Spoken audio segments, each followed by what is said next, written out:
agressions qui continuent, des scènes de violence, des actes de vandalisme. Donc loolu tamit ci wàllu boobu noonu l'État doit prendre ses responsabilités et sanctionner ces personnalités yi nga xamante ne ñi ngi ñëw ci stade pour di fa indi lépp luy jëm ci wàllum violence.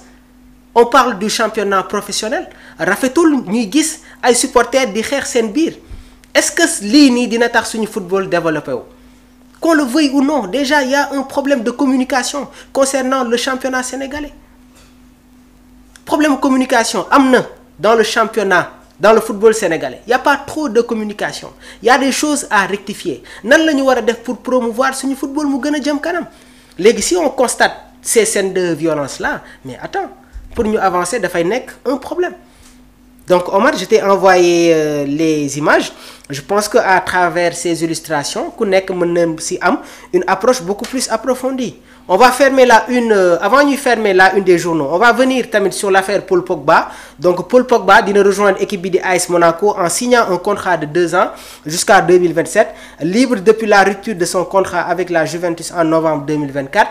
Donc le milieu de terrain français de 32 ans a choisi Monaco pour relancer sa carrière, attiré par le projet sportif et la perspective de jouer en Ligue des Champions. Donc Paul Pogba a accepté un salaire inférieur à ses précédentes rémunérations pour concrétiser cet accord. Effectivement, Paul Pogba salaire am dafa xaw a voilà yéeg trop, surtout ce qu'il percevait à Manchester United laata muy dem Juventus de Turin. Donc il a fait des sacrifices, il a fait quelques efforts financiers concernant ses rémunérations pour pouvoir signer dans cette équipe de Monaco. Donc Pogba tamit mi ngi souhaiter également retrouver l'équipe de France en vue de la Coupe du Monde 2026. Son arrivée est prévue début juillet 2025. Une information de taille donnée par Fabrizio Romano. Dinañu ñëw sur les divers de l'actualité. On va terminer la une des journaux avec le journal Marca. maa ngi leen ko doon wax 3-1. Le Real de Madrid de Xavi Alonso s'impose face à Pachuca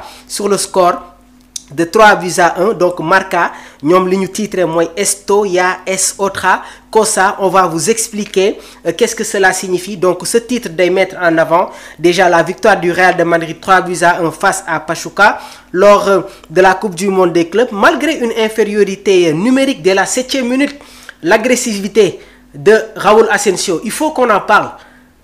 Raúl Asensio déjà ñun ñëpp xam nañ son caractère waaye par moment aussi dafay indi benn agressivité boo xamante ne kenn mënu ko comprendre. Donc il a été expulsé à la 7e minute. Donc le journal Marca ñoom ñu ngi saluer déjà la capacité du Real à offrir une grande prestation waaye tamit démontrer sa puissance offensive avec Gonzalo Garcia qui a de nouveau été décisif dans cette rencontre. Donc encadré principal un Madrid con 10 desde el minuto 7. Donc li muy firndeel mooy le Real de Madrid a joué à 10 contre 11 la majeure partie du match, mais a su s'imposer grâce à son efficacité et à l'impact de Gonzalo. Donc am na beneen titrage bi nga xamante ne nag mi ngi concerné l'Atlético de Madrid, obligados a golear para seguir en el Mundial. Muy signifié l'Atlético doit marquer au moins 3 buts